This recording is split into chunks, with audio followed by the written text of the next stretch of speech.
Hey guys, it's Dr. Din again. So today we're going to be learning abdominal ultrasound. The first thing you want to do is you really want to position the patient in a good position for the ultrasound. So you're going to position them, you're going to bend their legs up, right? So this is how you do a physical exam also. This loosens up their abdominal musculature, helps you get some better ultrasound images. Makes the patient more comfortable also. Once again, we're going to be using the phase array probe or the deep probe, okay, to look at the abdominal structures. And we're looking, 16, 20 centimeters in, so we definitely want to use the phase array probe. Do not use the linear one, okay? So first structure we're going to look at is going to be in the right upper quadrant. And there's a few structures you really want to identify here. You can actually have the patient lift their arm up here to give you a little bit more space, okay? So once again, similar to looking at the diaphragm, you're going to be starting at the mid-axillary line, okay? And it's going to be about the 9th or 10th intercostal space. You're going to put your probe right there, and indicator is up towards the head, alright? So this is what you see on your screen. So on the screen here, we see a few different structures I want you guys to know. The leftmost structure, which corresponds to the patient's head, right, is going to be the lung, and then below that is the diaphragm. Below that is the liver, and below that is the kidney. So you want to see all four of those things when you're doing a right upper quadrant scan. All right? And the space between the liver and the kidney is called Morrison's pouch. And a lot of times when patients have ascites or free fluid, that is where fluid will accumulate. All right? And from this view, you can kind of see, you can go down a rib space. And what's important to note when you're doing that is really looking for the liver edge. So when I was up here, I couldn't really see the edge of the liver. But when I go down another rib space, I see the edge of the liver right there. Okay?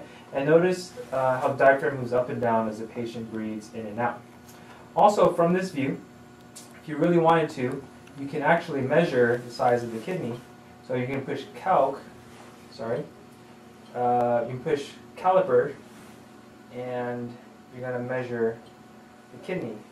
And his kidney is about 9 centimeters, which is normal size. Normal size kidney is about 10 centimeters or less. Okay? From here also you can kind of get an estimate of how big the patient's liver is also when you're palpating the liver on physical exam. Alright? So that's the right upper quadrant. So next you're going to move towards the left upper quadrant. So for the left upper quadrant, once again, the indicator is going to go up towards the patient's head.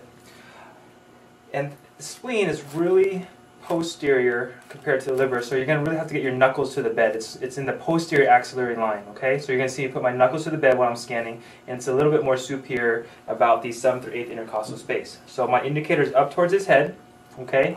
Knuckles to the bed, 7th or 8th intercostal space, and right away I start seeing my spleen. Okay, key structures here are going to be, 1 is going to be your diaphragm, 2 is going to be your spleen, which is inferior to that, and lastly inferior to that is going to be your left kidney.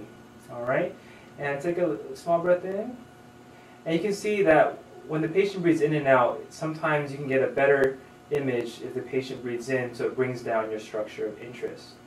Okay, and once again, you can measure the kidney here if you want.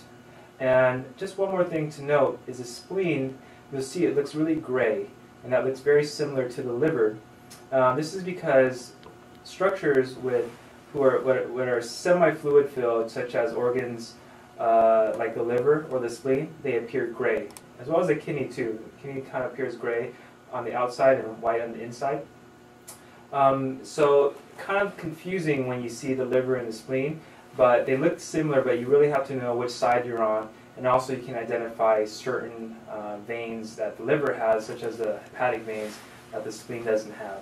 But in general, if you know which side you're on, you can identify the structure that, the appropriate structures.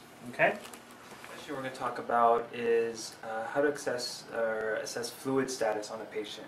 So one of the good ways to do this is to look for what we call central venous pressure, or how much the pressure is in the right atrium.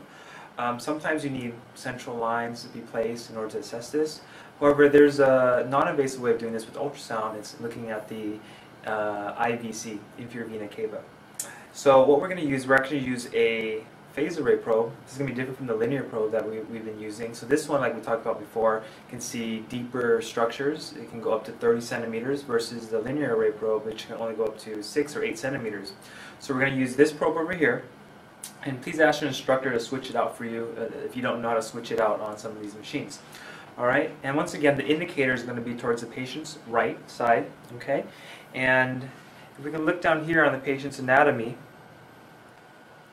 where we're going to actually put the probe is actually going to be right in the subxiphoid area, right underneath the xiphoid. Okay, so I'm going to put this down here. It's going to be in transverse view, meaning it's going to go across the body right here, and you're going to put that down first. And the landmarks you really want to look for, first thing is look for this, the spine shadow. Okay, and the spine shadow is right there in the middle on the bottom of the screen. All right, and then to the patient's left, you'll see that that's the aorta. There's pulsating structure to the left. Okay, on the right, if I shift over here, is going to be the IVC. All right, and once you get the view of the IVC, you're going to turn 90 degrees, which I'm doing right here, and you're going to see the longitudinal axis of the inferior vena cava, where it goes into the right atrium. All right.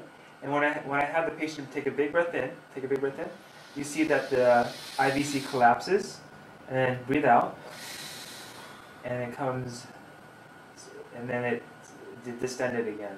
So when a patient breathes in and it's really collapsible, what that means that they can still, they're fluid responsive, meaning if you give them fluid, they should respond still, meaning the right atrial pressures are relatively low. So this is a good way to measure fluid status in conjunction with your JVP. There are downsides to this technique. If there's any evidence of high atrial pressures, as in tricuspid regurg or high pulmonary pressures, they might give you a falsely elevated elevation of your inferior vena cava pressures. Okay, but if it's low, it's collapsible, almost always a patient will need fluid. All right. And that concludes our session for the IVC. All right. So in this next session, we're going to talk about how to assess the aorta with ultrasound. So a lot of times patients might come in with abdominal pain, especially older patients, and you really have to look at the aorta to make sure they don't have abdominal aortic aneurysm. So the normal limit is 3 centimeters. And ultrasound is the easiest and most non-invasive way to detect these things. So the first thing is we're going to use the phase array probe, same thing as the IVC, it's the exact same approach, but you're going to scan a little bit farther down with the aorta. You're going to go from proximal to distal. Okay? So let's look at our patient over here. He already has some gel on him, but we're going to start right at the subxiphoid area, same thing like the IVC. Okay? And we're going to place it right there. And you can see the closest thing to the screen is going to be your liver, okay, with that grayish structure. And on the bottom, you're going to see the spine shadow, and that's what you're looking for your landmarks. And right above that, you should see your IVC, which you know from the previous session, and your aorta, okay? And the aorta is right there. And you see it's pulsating. So once you get your aorta into view, okay, you can actually turn it 90 degrees and get a longitudinal view of the aorta as it goes from posterior to anterior. Alright, once again, you can follow it down also.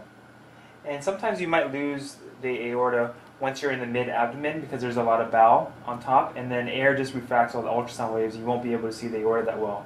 But the aorta really emerges right when you get to where the umbilicus is, and you can see a really good view of the aorta there, as well as the spine shadow.